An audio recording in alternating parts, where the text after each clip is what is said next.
우주로 가는 독서 스텔라 이슬. 펭수. 냠녀입니다. 안녕하세요. 안녕하세요. 오늘 함께 읽을 책은 21세기를 위한 21가지 제언입니다. 네, 책 소개해드릴게요. 유발 하라리의 인류 3부작의 마지막 세 번째 책인데요.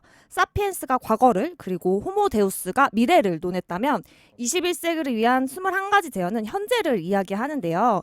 우리가 직면한 기술적, 정치적 도전 등을 살펴본 후에 인류의 어떤 내일을 만들어야 할지에 대해서 해법을 제시한다고 하네요.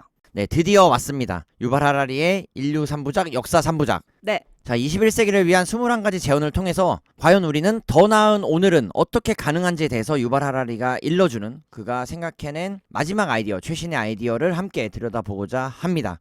자, 그래서 책의 서문으로 바로 갈게요. 9페이지. 유발 하라리가 말하길 내 첫 책 사피엔스는 인류의 과거를 개관하면서 하찮은 유인원이 어떻게 지구의 행성의 지배자가 되었는지를 살펴보았고, 두 번째 책인 호모데우스에서는 생명의 장기적인 미래를 탐사하면서 어떻게 인간이 결국에는 신이 될 수 있을지, 지능과 의식의 최종 운명은 무엇일지 생각해 봤다고 정리를 하고 있어요. 자, 그래서 이번 세 번째 책인 이 책에서는 여기에 문제에 주목해 보려고 한다. 바로 이 문제라는 건 지금 무슨 일이 일어나고 있는지, 오늘날 우리가 직면한 최대의 도전과 선택은 과연 무엇인지, 그리고 우리는 무엇에 관심을 가져야 할지, 우리 아이들에게는 무엇을 가르쳐야 할지, 이러한 질문들을 던지면서 이 책 21세기를 위한 21가지 제언의 정체성을 그리고 집필의 의도를 밝히고 있어요. 자, 다음 장인 10페이지.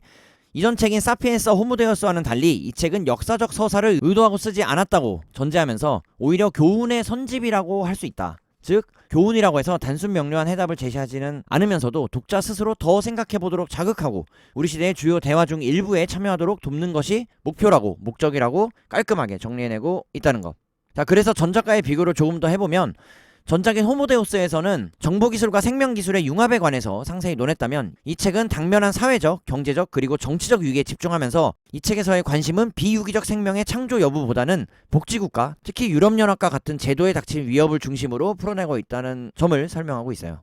자, 그래서 책의 구성은 1부 기술의 도전부터 5부 회복 탄력성까지 약 555페이지에 이르는 장대하고 방대한 분량을 역시 자랑하고 있고요. 저희는 여느 때처럼 이전의 책들과 같이 1부 기술적 도전의 1장 환멸부터 하나하나 세심하게 상세히 살펴보도록 하겠습니다. 1부 기술적 도전, 1장. 환멸. 1부 기술적 도전에는 4가지의 장으로 구성되어 있고요. 1장 환멸, 2장 1, 3장 자유, 그리고 4장 평등까지 약 100페이지에 걸쳐서 다뤄보도록 하겠습니다. 하라리에 따르면 20세기 동안 글로벌 엘리트들이 세 가지 거대한 이야기를 만들었고 그것으로 모든 과거를 설명하고 전 세계의 미래를 예측할 수 있다고 주장했다는데요. 그것이 바로 파시즘, 공산주의, 자유주의예요. 제2차 세계대전을 거치면서 파시즘의 이야기가 먼저 나가 떨어지고 그리고 1940년대 후반부터 1980년대 후반까지 세계는 공산주의 그리고 자유주의의 격전장이 되었었는데요. 그 이후에 공산주의가 무너지면서 자유주의가 인류의 과거에 대한 지배적인 안내자이자 세계의 미래를 위한 필수적인 매뉴얼로 남겨졌다고 해요. 그렇지. 이 내용은 저희가 호모데우스에서 충분히 살펴봤고요. 인본주의와도 관련 지어서 말씀을 드린 경험이 있습니다. 네. 하라리는 자유주의 이야기가 세상의 모든 것이 좋은 상태에 있지는 않으며 여전히 극복해야 할 장애물이 많다는 사실을 인정한다고 하는데요. 이 말은 아직도 지구의 많은 지역이 독재자의 지배를 받고 있고 심지어 가장 자유주의적인 국가에서조차 많은 시민이 빈곤과 폭력과 억압으로 고통받고 있기 때문이라는 거죠. 그렇지. 하지만 최소한 이런 문제를 극복하기 위해서 하라리는 우리 인류가 무엇을 해야 하는지 얘기를 해주는데요. 즉 사람들에게 더 많은 자유를 주는 거라는 거예요. 그래서 1990년대와 2000년대에는 많은 국가의 많은 정부가 이 자유주의 처방을 채택해왔는데요. 하지만 이것은 2008년 세계 금융위기가 닥치면서 이 전 세계 사람들이 자유주의 이야기에 점점 환멸을 느끼게 되었다고 해요. 그렇지. 1990년대와 2000년대를 굳이 구분 지은 건 그 이전까지 공산주의 체제와 혹은 사회주의 체제와 이분법적인 세계관을 가졌었기 때문이고 네. 소련의 몰락 이후 1990년대 이후로 한때 자유주의의 전성기를 맛보는 듯 했으나 2008년 금융위기, 리먼 브라더스 발 금융위기로 인해 자유주의가 이러한 빈틈도 있구나, 자유주의도 이럴 수 있겠구나라는 사실을, 그러한 경험을 함께 인류가 겪어냈다는 거지. 네. 이렇게 자유주의 이야기의 환멸을 느끼게 된 단적인 예가 바로 영국의 브렉시트 국민투표와 미국의 도널드 트럼프의 부상으로 뚜렷이 각인되었다고 하는데요. 그렇지. 그러한 예로 2016년에 두 가지 빅 이벤트를 거론하고 있고 네. 이 두 가지 사안은 저희가 작년에 함께 읽었던 마이클 샌델 교수의 공정하다는 착각에서도 서두와 서문에서 그 책을 집필하게 된 계기와 목적으로 또는 동인으로 설명드린 바가 있습니다. 네. 그래서 하라리는 1938년에 사람들, 우리 인류에게 주어진 지구적 이야기의 선택지는 총 3가지였고 파시즘, 공산주의, 자유주의죠. 그리고 그 이후에 1968년도에는 공산주의와 자유주의 2가지밖에 남지 않았었고 그러다가 1998년도에는 자유주의, 이 한 가지 자유주의 이야기만 득세하는 듯 보였다고 하는데요. 그 후인 2018년에는 우리 인류 앞에는 자유주의조차 사라지면서 하나도 남아있지 않게 되었다고 정리를 해줘요. 그렇지. 2018년으로 굳이 한정 짓거나 2018년을 기준으로 든 건 이 책이 집필되는 그 최근의 시기 네. 이 21세기를 위한 21가지 재현이라는 책이 출간되던 해가 바로 2018년이었기 때문에 네. 2018년을 기준으로 삼았다라는 그쵸. 것이고 이 당시만 해도 이미 브렉시트와 도널드 트럼프 대통령의 당선 이후기 때문에 인류 역사에서 자유주의조차도 사라진 게 아닐까라고 유발 하라리가 우려 담긴 시선을 보내고 있다. 자유주의에 대한 방향감 상실 그리고 종말이 임박하게 되면서 이것에 따른 불안감은 파괴적 기술 혁신의 가속으로 악화되게 되었는데요. 기존의 자유주의 정치체제는 인류가 산업시대를 거치면서 증기기관 또는 정유공장, 텔레비전으로 대표되는 세상을 관리하기 위해 구축되어 왔던 것이죠. 그러다 보니 현재의 정보기술 그리고 생명기술 분야에 일어나는 혁명적인 변화에 대해서는 우리가 어떻게 대처해야 될지 곤란을 겪고 있다는 거예요. 그렇지. 지금 팽소기가 말씀드린 정보기술과 생명기술 분야에 대한 발전과 혁신은 이전 책인 사피엔스와 호모데우스의 각 후반부에서도 충분히 저희가 내용들을 다뤘습니다. 네. 이 정보기술과 생명기술 분야의 쌍둥이 혁명은 경제와 사회뿐만이 아니고 신체와 정신까지 재구성할 수 있게 되는데요. 과거에는 우리 인간이 바깥 세계를 지배하는 법을 터득해 왔었죠. 하지만 우리 내부 세계에 대한 지배력은 미미했다고 해요.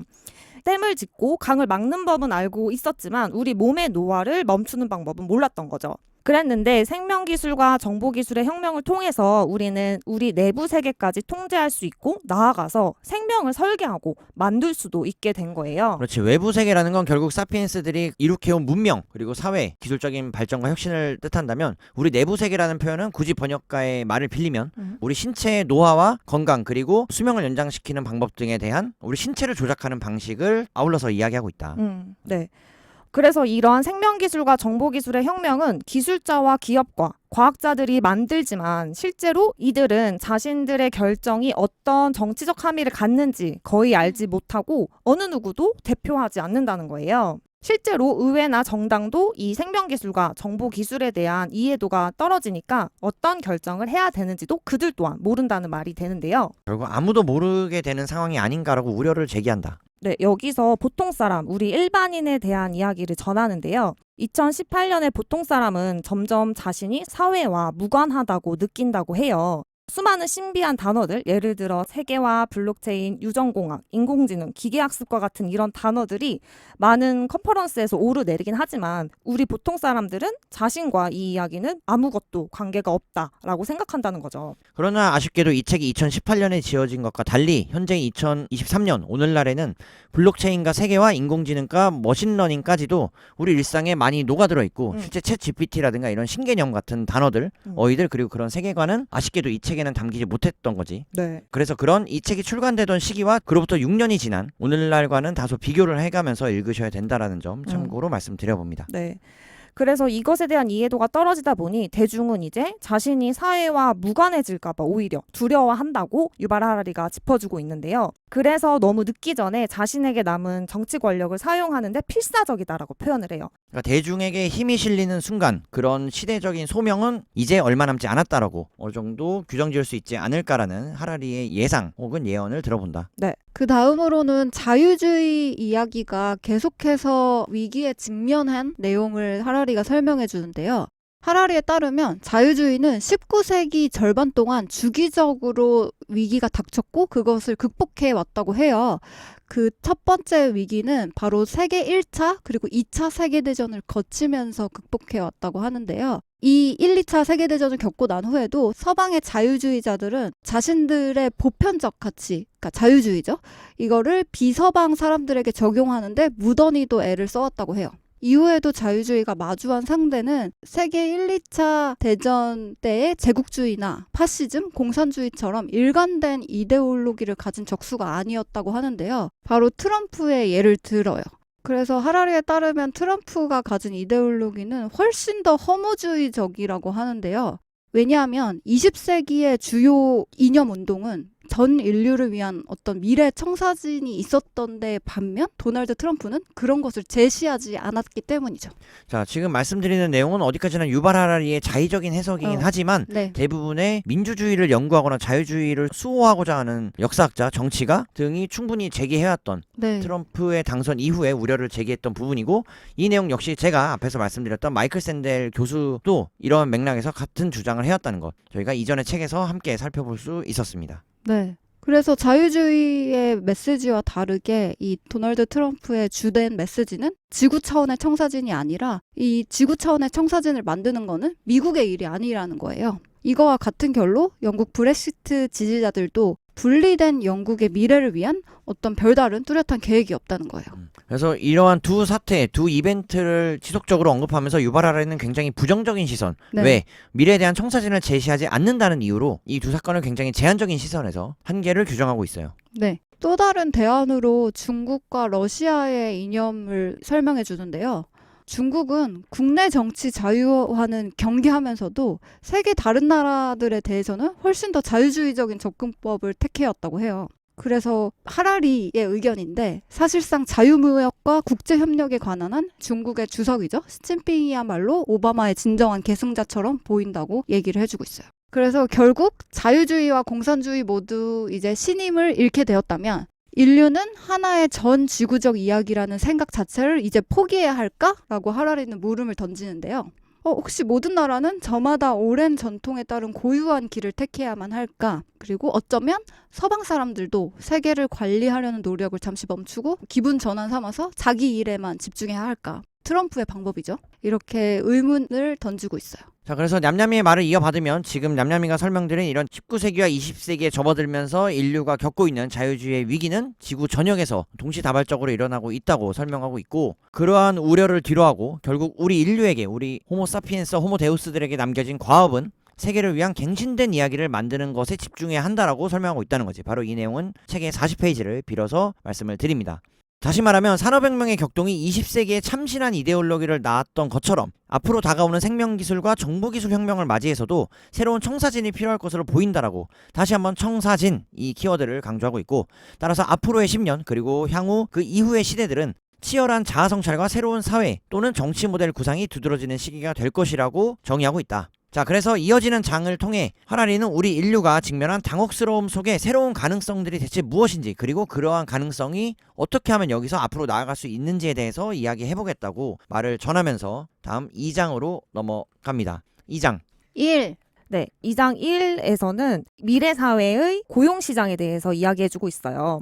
기계학습과 로봇이 거의 모든 분야의 일을 바꿔놓을 것이라는 데는 대체로 합의가 이루어진 상태다라고 전하면서, 하지만 그 변화의 본질이 무엇인지 그리고 변화가 얼마나 임박했는지에 대해서는 견해의 차이가 있다는 거죠. 하라리는 인간에게 두 가지 유형의 능력이 있다고 해요. 첫 번째는 육체적 능력, 두 번째는 인지적 능력인데요. 과거 기계가 인간과 경쟁한 것은 주로 순수 육체적 능력에 대한 것이었죠.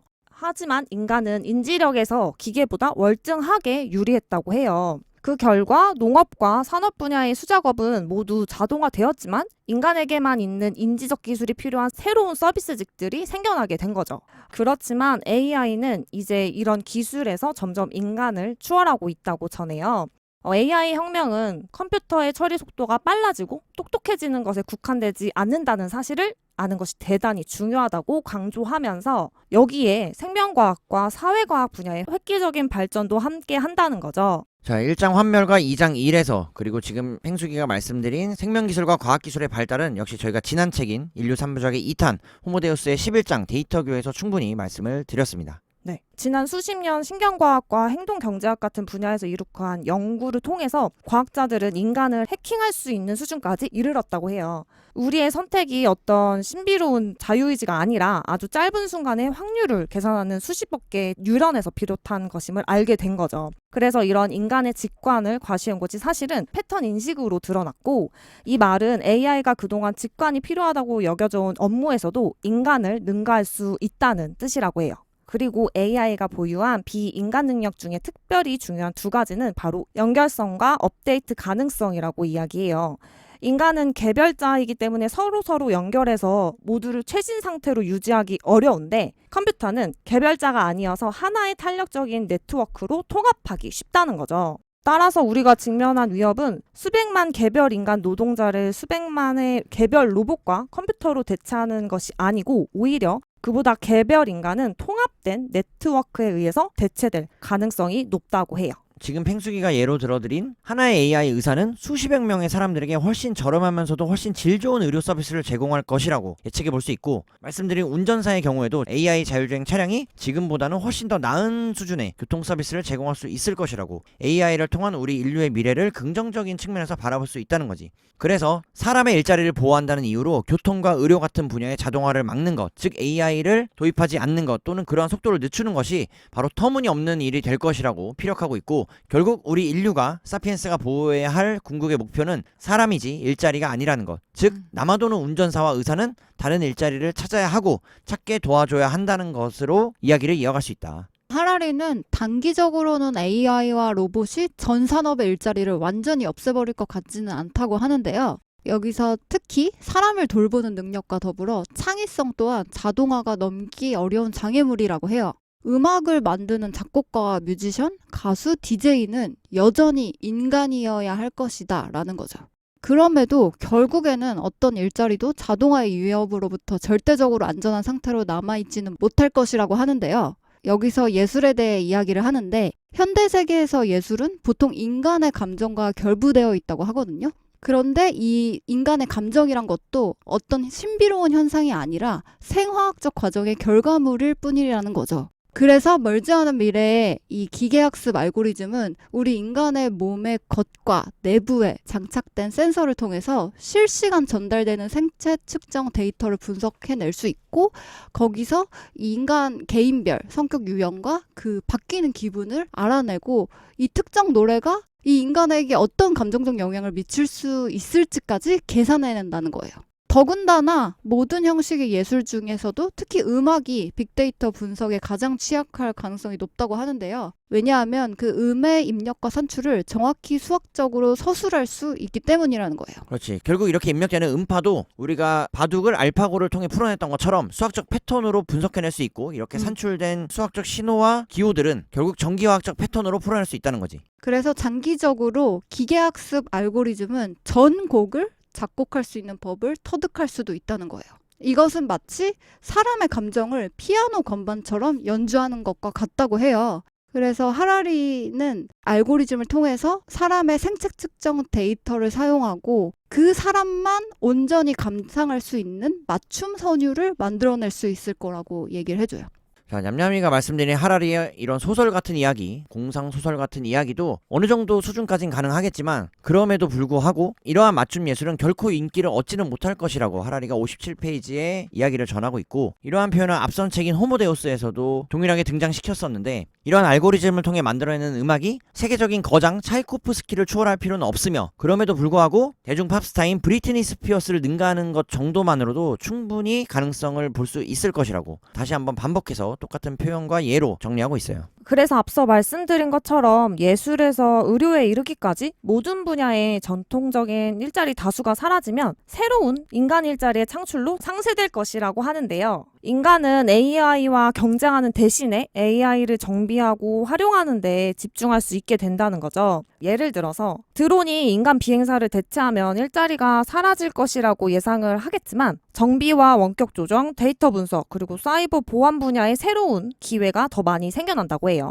하지만 여기서 문제는 그렇게 생겨난 새로운 일자리는 모두 고도의 전문성을 필요로 할 가능성이 높고 따라서 비숙련 노동자의 실직 문제를 해결할 수는 없을 것이다 라고 예견하고 있어요. 그런 일자리를 실제로 메울 사람을 재교육하기보다 아예 새로운 인간 일자리를 창출하는 것이 더 쉬울 거라는 거죠. 결과적으로 인간 일자리가 많이 생겨난다고 해도 새로운 무용 계급의 부상은 불가피할지도 모른다는 거예요. 높은 실업률과 숙련 노동력의 부족이 동시에 일어날 수도 있다는 건데요. 더욱이 남은 인간 일자리도 결코 미래 자동화 위협으로부터 안전할 수 없을 것이라는 거죠. 그래서 팽숙이가 말씀드린 인간 일자리를 위협하는 AI의 시스템의 발전이 현재 어디까지 왔느냐, 그 현재라는 건 역시 이 책이 집필되고 출판되던 2018년을 기준으로 그 이전까지의 인류 역사 중에서 2017년 12월 7일로 거슬러 올라간다. 과거의 체스에서 컴퓨터가 인간을 이겼을 때가 아니라 구글의 알파제로 프로그램이 스톡피쉬 8 프로그램을 꺾은 순간이었다는 거지. 여기서 말씀드리는 스톡피쉬 8은 2016년 세계 컴퓨터 체스 챔피언이었고 수백 년 동안 체스에서 쌓아온 인간의 경험은 물론 수십 년간 누적된 컴퓨터의 경험에 접속할 수 있었고 또한 초당 7천만 수를 계산할 수 있는 프로그램이었다고 소개하고 있다. 그에 반해 구글의 알파제로는 무려 초당 8만 수의 계산을 수행할 수 있었고 인간 창조자는 알파제로에게 어떤 체스 전술도 가르쳐주지 않았다는 거야. 그 대신에 알파제로는 최신 기계학습 원리를 자가학습 체스에 적용해서 자신을 상대로 한 시합을 반복하게 했고 자 그렇게 함으로써 결과 신참 알파제로는 스톡피쉬를 상대로 100회 시합을 벌여 28승 72무를 기록했다는 거지. 여기서의 맹점은 패한 적은 단 한 번도 없었다는 것. 자 그래서 이러한 사례에서 우리 인류가 얻을 수 있는 결론은 알파제로가 백지 상태에서 체스를 학습하고 스톡피쉬 8을 상대로 한 시합을 준비하면서 자신의 천재적 재능을 개발하는 데 걸린 시간이 대체 얼마일까? 앞서 말씀드린 것과 같이 스톡피쉬 8 같은 경우 수백 년 동안 벌어진 인류가 기록했던 체스의 모든 기보를 바탕으로 7천만 수를 초당 계산하고 학습할 수 있었음에도 불구하고 이러한 스톡피쉬 8을 알파제로가 따라잡는 데는 고작 4시간밖에 소요되지 않았다는 거지. 정리하면 알파제로는 완전 무제한 상태에서 4시간 만에 창의적 완숙의 경지에 도달했고 그 과정에서 인간이 지도하며 준 도움은 전혀 없었다고 2017년 12월 7일 알파제로와 스톡피쉬 8 간의 체스 대국 이벤트를 정리해서 전하고 있어요. 그래서 알파제로의 사례에서 보여지듯 이 창의성에서도 AI 소프트웨어가 인간을 능가하게 된 거를 잘 보여줬는데요. 결국 새로운 일자리를 창출하고 그 자리를 채우기 위해 인간을 재교육하는 일은 단 한 번의 노력으로 되진 않을 것이라고 해요. 하라리에 따르면 앞으로 우리가 끊임없이 새로운 일자리를 만들어내고 노동자들을 재훈련할 수 있다고 하더라도 평균적인 인간이 이런 끝없는 격변을 버텨낼 수 있을지 의문이 든다고 하라리가 얘기를 해주는데요. 그렇기 때문에 미래, 여기선 구체적으로 2050년이라고 하는데 2050년 무용 계급이 출현하는 원인에는 이 일자리의 절대 부족이나 관련 교육의 결여뿐만 아니라 이 인간의 정신적인 근력 부족도 포함될 것이라고 얘기를 해줘요. 그렇지. 이렇게까지 얘기하는 걸 보면 2050년에 무용계급이 출현하는 데 있어서는 사실 우리 인류가 피할 수 없는 네. 어찌 보면 당연하게 도착할 것만 같은 결론으로 다다르게끔 설명하고 있고 네. 일자리의 부족, 교육의 결여, 그리고 정신근력의 부족까지 함께 아울러서 총체적인 문제점을 네. 지적하고 있다는 것. 하라리는 이 앞선 경고의 반전으로 지금까지 이야기는 대부분 추측이었다고 해요. 이 글이 쓰여진 2018년도의 기준으로 얘기를 하면 자동화로 많은 산업군이 파괴는 됐지만 대규모 실업은 발생하지 않았다는 거죠. 하지만 그렇다고 해서 현실에 안주할 수도 없다고 얘기를 해요. 왜냐하면 이 새 일자리가 사라진 일자리를 충분히 메워줄 것이라고 가정하는 거는 위험하다는 거예요. 그래서 21세기 정보기술과 생명기술이 인류에게 제기한 과제들은 그 이전 근대 시절의 증기기관과 철도, 전기가 제기한 것보다 훨씬 더 크다고 하고요. 그렇기 때문에 우리는 근대의 산업혁명에 직면했을 때보다 더 잘 대처해야 한다는 거예요. 앞서 냠냠이가 말씀드린 우리가 직면한 위기에 대한 잠재적 해법은 크게 3가지 범주로 살펴볼 수 있다고 하는데요. 일자리가 사라지는 것을 막으려면 어떻게 할 것인가? 그리고 새로운 일자리를 충분히 만들기 위해서는 어떻게 해야 하나? 마지막으로 최선을 다해 노력했는데도 사라지는 일자리가 새로 생기는 일자리보다 많을 때는 어떻게 할 것인가로 정리하고 있어요. 인간이 작업장에서는 AI와 경쟁할 수는 없더라도 소비자로서는 늘 필요할 것이기 때문에 앞으로도 경제적으로 사회와 무관한 존재가 되지는 않을 것이다 라는 주장도 있다고 해요. 하지만 미래 경제가 우리를 소비자로서조차 필요한 존재로 여길지는 결코 확신할 수 없다고 하는데요. 왜냐하면 그 역할도 기계와 컴퓨터가 할 수 있기 때문인 거죠. 실제로 이미 지금도 컴퓨터와 알고리즘은 생산자일 뿐만 아니라 고객으로도 작동하고 있는데요. 예를 들어서 증권거래소에서 알고리즘이 채권이나 주식, 상품의 가장 중요한 매입자로 활동하고 있는 것처럼요. 마찬가지로 광고 사업에서도 가장 중요한 고객은 사람이 아닌 일개 알고리즘, 즉 구글 검색 알고리즘이에요. 사람들은 이제 웹페이지를 디자인할 때 어떤 사람의 취향보다는 구글 검색 알고리즘의 취향을 더 신경 쓴다는 거죠. 자, 펭수기가 말씀드린 AI와 알고리즘의 예로 유발 하라리 본인이 책을 출간할 때 출판사와 겪었던 경험을 공유하는 게 바로 70페이지. 하라리가 책을 출간할 때 출판사는 하라리에게 온라인 홍보에 쓸 짧은 글귀를 써달라고 부탁을 하는데 그것을 써주더라도 출판사에서는 그 분야에 특별한 전문가가 있어서 본인이 써준 것을 구글 알고리즘의 취향에 맞춰 다듬고 이 전문가는 하라리가 쓴 문장을 검토한 후에 다시 이렇게 말한다는 거야. 이 단어 쓰지 말고 대신 저 단어를 쓰도록. 그렇게 하면 구글 알고리즘에서 주목을 더 많이 받을 수 있다라고 설명한다는 거지. 그래서 우리 인류는 알고리즘의 시선만 붙잡을 수 있다면 인간의 시선은 당연히 따라올 거라는 사실을 이미 우리의 실생활에서 경험하고 있다라고 본인의 사례로 전하고 있다. 그래서 인간이 생산자로서도 소비자로서도 꼭 필요한 존재가 아니라면 인간의 육체적 생존과 정신적 안녕은 어떻게 지킬 수 있을까에 대한 의문을 가질 수 있을 텐데요. 이에 대한 대안으로서 새로운 모델인 보편 기본 소득제 UBI를 소개하고 있어요. UBI는 정부가 알고리즘과 로봇을 지배하는 억만장자들과 기업들의 세금을 물려서 그 돈을 모든 개인에게 기본 필요를 충당할 만큼의 급료를 제공하는 데 사용하자고 제안하는 건데요. UBI는 빈곤층에는 실직과 경제적 혼란에 대비한 완충 역할을 할 테고 덕분에 부유층은 포퓰리즘에 의한 대중의 격분으로부터 보호받을 거라고 구상할 수 있겠죠. 관련된 아이디어로 인간 활동의 범위를 넓혀서 1로 간주되는 인간 활동의 범위를 확대하자는 건데요. 이러한 예로 육아를 이야기해보면 현재 수십여 명의 부모가 자녀를 돌보고 또 이웃이 서로를 보살피고 시민들은 공동체를 조직하는데 이러한 가치 있는 활동들을 일일로 인정하자는 거예요. 하지만 이 급여를 제공하는 것은 정부일 테고 정부가 결국 이 일을 떠맡아야 된다라는 문제가 남게 되겠죠. 이 급여가 가족의 기본 필요를 모두 충당할 거라고 가정하면 결국에는 보편 기본 소득제와 크게 다르지 않을 거라는 거죠. 네, 앞서 설명한 보편 기본 소득제에서 얘기하는 보편이란 무엇인지 하라리가 설명을 해주는데요.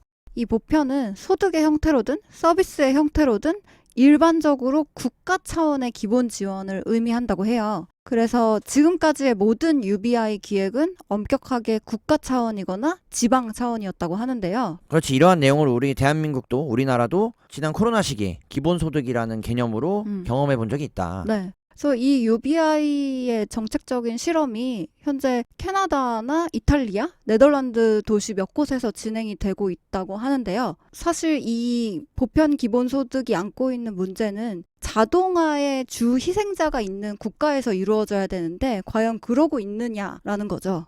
여기서 하라리가 문제로 제시하는 건 이 20세기에 천연 자원이 없는 개도국들은 주로 자국의 비숙련 노동자들의 값싼 노동력을 팔아서 경제 성장을 달성해 왔는데 이렇게 자동화가 등장하게 되면 이들의 값싼 노동력이 필요 없어진다는 거예요. 그래서 AI와 로봇 그리고 3D 프린터가 부상하면서 미국의 경우 이런 개도국들이 만들어서 보내는 셔츠를 판매하기보다는 아마존에서 온라인 코드를 사서 뉴욕에서 프린트하는 게 편할 거라는 거죠. 그래서 선진국에서의 과학기술의 발달이 비숙련 노동이 중심인 개도국에서의 수출과 또는 그 무역과 기존의 거래를 무용지물로 만들 수 있다라고 네. 설명하고 있다는 거지. 네. 그래서 하라리가 표현하길 AI와 3D 프린터가 실제로 이 개도국들의 일을 인수하게 되면 그전까지 남아시아로 흘러갔던 수익은 이제 캘리포니아의 몇몇 기술 거인들의 금고를 채울 것이라는 거죠. 그렇지. 그래서 역시 대기업의 초대기업화가 진행될 것이라고 예견한다. 물론 일부 개도국들도 지금 시류에 합류할 만큼 빠르게 발전할 수도 있을 거라고는 하는데 사실 그런 전환에 필요한 시간은 점점 타이트해지고 있다는 거예요.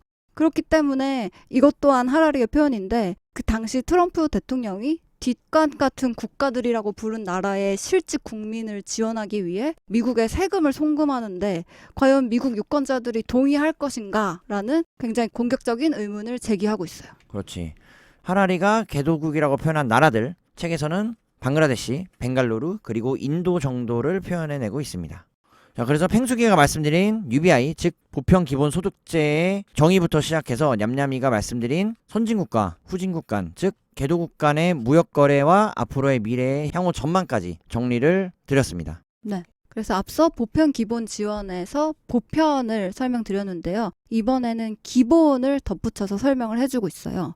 그 보편 기본 지원은 기본적인 인간의 필요를 돌본다는 뜻인데요. 사실 합의된 정의는 없다고 해요.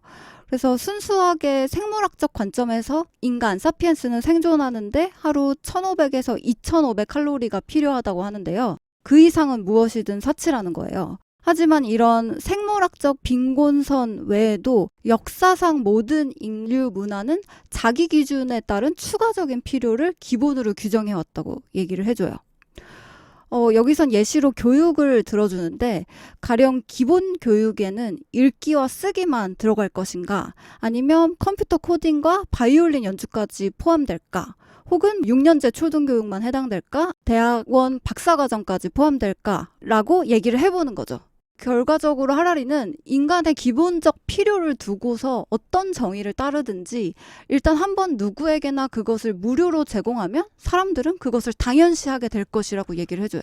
한 번 무료로 접했을 경우 그 이후에는 무료를 다시 유료로 되돌릴 수가 없다. 네. 되돌리기 어렵다. 그쵸. 하라리는 호모사피엔스는 만족을 위해서만 설계되지는 않았다고 하면서 인간의 행복은 객관적 조건보다는 우리 자신의 기대에 더 크게 좌우된다고 덧붙여 주는데요. 그렇기 때문에 목표를 진정으로 달성하려면 보편 기본 지원은 스포츠에서 종교에 이르기까지 다른 어떤 의미 있는 추구에 의해 보완돼야 할 것이라는 거예요. 자, 냠냠이가 말씀드린 것까지 어느덧 마무리입니다. AI의 등장과 발전으로 인해 과학기술의 혁신적인 발달로 인해 음악으로부터 그러한 예를 말씀드렸고 의료와 교통까지 인류는 무용계급의 출현에 직면하게 될 것이다. 그래서 약 2050년이라는 기준도 제시를 했고 이러한 일자리의 변화, 산업 시스템 전반의 불가피한 변화로 인해서 하라리는 그러한 대안으로 UBI 즉 보편기본소득제와 같은 모델의 등장 그리고 현재 어떻게 진행되고 있는지 앞으로는 어떻게 변화되어야 하는지까지 짚어주면서 일자리에 대한 이야기를 마무리 지으면서 그 일자리로 인해 대체되는 AI로 인한 수많은 데이터의 양상과 발생에 대해서 이야기를 이어갑니다. 3장 자유.